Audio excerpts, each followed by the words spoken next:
بسم اللہ الرحمن الرحیم۔ المعرفۃ والنکرۃ، النکرۃ والمعرفۃ، نکرہ اور معرفہ۔ دیکھیے، ابھی آپ نے پڑھا اس سے پہلے والے سبق میں کہ اسم جو ہے کسی بھی چیز کے نام کو کہتے ہیں۔ اسم کسی بھی نام کو کہتے ہیں، چاہے وہ آدمی کا نام ہو، جانور کا نام ہو یا کسی جگہ کا نام ہو، اس کو اسم کہتے ہیں۔ اب کبھی ایسا ہوتا ہے کہ وہی اسم جو ہے کبھی کسی عام چیز کے لیے بولا جاتا ہے، یعنی کامن چیز کے لیے بولا جاتا ہے، عام چیز کے لیے بولا جاتا ہے، اور کبھی جو ہے کسی اسم سے کوئی اسم خاص چیز کے لیے بولا جاتا ہے۔ عام چیز کے لیے جیسے مثال کے طور پہ میں کہتا ہوں کہ ایک گھوڑا، تو ایک کوئی خاص قسم کا گھوڑا نہیں، مطلب کوئی خاص قسم کا گھوڑا نہیں، بس کوئی بھی گھوڑا۔ یا میں کہتا ہوں کہ ایک بلی، تو مطلب یہ ہے کہ کوئی بھی بلی، کوئی خاص قسم کی بلی ہو ایسا نہیں، بس کوئی بھی بلی۔ اسی طرح میں کہتا ہوں سیب، میرے پاس ایک سیب ہے، تو اس کا مطلب یہ ہے کہ کوئی خاص قسم کا سیب نہیں، بس ایسے ہی عام سا سیب۔ لیکن اس کے برخلاف میں کہتا ہوں کہ کسی شخص کا نام لیتا ہوں، جیسے میں کہتا ہوں جعفر صاحب، یا میں کہتا ہوں عمیر صاحب، تو اس سے کیا مراد ہوتا ہے؟ اس کا مطلب ہے کہ کوئی خاص چیز، کوئی خاص شخص، کوئی خاص شخص۔ تو اسم دو طرح کا ہے۔ ایک اسم وہ ہوتا ہے جس سے جو ہے کوئی عام چیز مراد ہوتی ہے، اور ایک اسم وہ ہے جس سے خاص چیز مراد ہوتی ہے۔ تو اس لحاظ سے اسم کی دو قسم ہو جاتی ہے، نکرہ اور معرفہ۔ اگر ایک اسم بولا گیا اور اس سے کوئی عام چیز مراد ہے، کوئی خاص چیز مراد نہیں ہے، عام چیز مراد ہے، تو اس کو کہا جائے گا نکرہ۔ اور اگر ایک لفظ بولا گیا اور اس سے کوئی خاص چیز مراد ہے، چاہے خاص شخص مراد ہے، کوئی خاص چیز مراد ہے، تو اس کو کہیں گے معرفہ، اس کو کہیں گے معرفہ۔ اس کو یہاں سے مثال سے سمجھایا، دیکھیے اس کو، اسم کبھی نکرہ ہوتا ہے، کبھی معرفہ۔ نکرہ غیر معین اور عام چیز کو کہتے ہیں، معرفہ معین اور خاص چیز کو کہتے ہیں۔ جیسے مثال کے طور پہ آپ کہتے ہیں کہ ساجد نے ایک کتاب خریدی، یہاں ساجد تو کیا ہے؟ ایک خاص شخص کا نام ہے، تو یہ معرفہ ہوا۔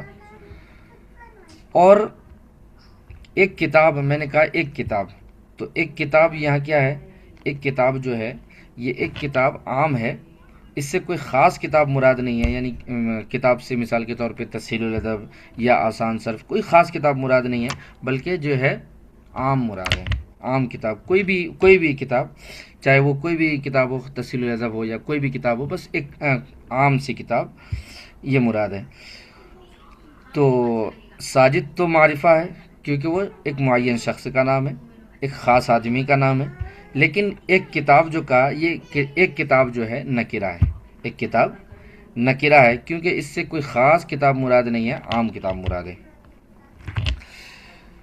یہ بات ہو گئی۔ اب نکرہ اور معرفہ کو کیسے پہچانا جائے گا؟ نکرہ اور معرفہ کو کیسے پہچانا جائے گا؟ تو اس میں سے پہلے نکرہ کی پہچان کر لیجئے، معرفہ کی پہچان اس کے مقابل میں آسان ہے۔ نکرہ کی پہچان یہ ہے کہ اردو میں جو ہے اس کے ترجمہ میں کوئی آتا ہے، یا ایک آتا ہے، یا کوئی ایک آتا ہے، یا کچھ اس طرح کے الفاظ آتے ہیں۔ کیا؟ نکرہ کے ترجمہ میں یا جہاں پر بھی آپ کو اردو میں کوئی لگا ہوا دکھے تو آپ سمجھیے نکرہ ہے، یا اردو میں آپ کو ایک نظر آئے، مثال کے طور پہ ایک پھل، ایک پھول، تو اس کا مطلب نکرہ ہے۔ یا اسی طرح آپ کو کہیں پہ لکھا ہوا نظر آئے کوئی ایک شخص، کوئی ایک پھل، اس طرح آئے تو اس کا مطلب یہ ہے کہ نکرہ ہے۔ اسی طرح کچھ کے الفاظ آئیں، مثال کے طور پہ کہا جائے کچھ پانی، کچھ کھانا، اس طرح کہا جائے تو اس کا مطلب یہ ہے کہ نکرہ ہے۔ تو نکرہ کی پہچان یہ ہے، اردو میں نکرہ کی پہچان یہ ہے کہ اس کے ترجمہ میں کوئی ایک یا کچھ کے الفاظ، اس طرح کے الفاظ آتے ہیں۔ یہ تو نکرہ کی پہچان اردو میں ہوئی۔ عربی میں نکرہ کی پہچان کیا ہے؟ تو عربی میں نکرہ کی پہچان یہ ہے کہ اس کے آخری حرف پر تنوین آتی ہے۔ نکرہ اگر ہے تو اس کے آخری حرف پر تنوین آتی ہے، ٹھیک ہے؟ تو نکرہ کی پہچان یہ ہے کہ اس کے آخری حرف پر تنوین آئے گی.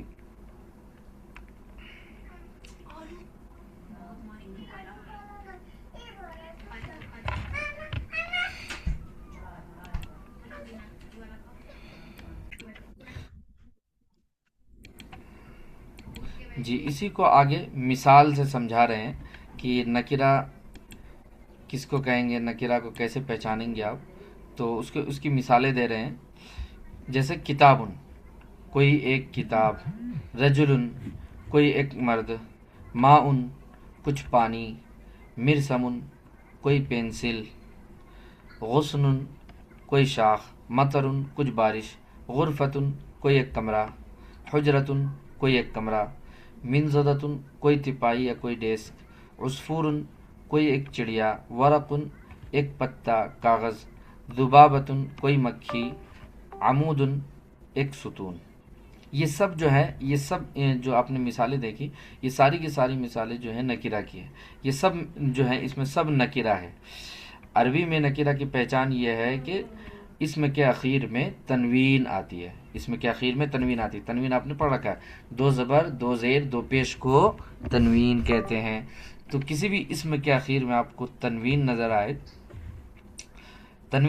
تو کہیے نکرہ ہے. لیکن ایک اور شرط ہے تنوین کے لیے کہ ہر نکرہ اسم کو جو ہے، ہر تنوین والے حرف کو نکرہ نہیں کہیں گے. ہاں نکرہ ہے تو تنوین آئے گی اس پر، ایسا ہے، یہ بھی سمجھ لیجئے. جیسے مثال کے طور پہ ساجد ایک لفظ ہے، ایک شخص کا نام ہے، معرفہ ہے، تو اس پر بھی تنوین آتی ہے. تو نکرہ کی ایک علامت ہے تنوین کا آنا عربی میں. نہیں تو اس سے اگر کوئی عام چیز مراد ہے تو اس کو نکرہ کہیں گے. ٹھیک ہے. تو ابھی آپ یہی سمجھیے کہ اسم پر تنوین ہے تو اس کو نکرہ کہیں گے، جبکہ اس سے کوئی خاص چیز مراد نہ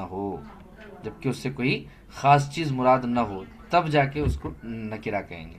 ٹھیک ہے. جیسے ان مثالوں میں دیکھیے، کتابن، کوئی ایک کتاب، تو نکرہ پر تنوین آتی ہے، یہ یاد رکھیے گا. جیسے کتابن، کوئی ایک کتاب، رجل، کوئی مرد، ماء، کچھ پانی، مرسم، کوئی پینسل. تو یہ ان سب سے کیا مراد ہے؟ کوئی خاص کتاب، کوئی خاص آدمی، یا کوئی خاص پانی جیسے مائع زمزم یا مائع مطر یعنی بارش کا پانی، یا کوئی ایک خاص پینسل مراد نہیں ہے، بلکہ عام سے ان چیزوں سے جو ہے عام مراد ہے. کوئی بھی کتاب، کوئی بھی آدمی، اس طرح مراد ہے. تو ان سب کو نکرہ کہیں گے.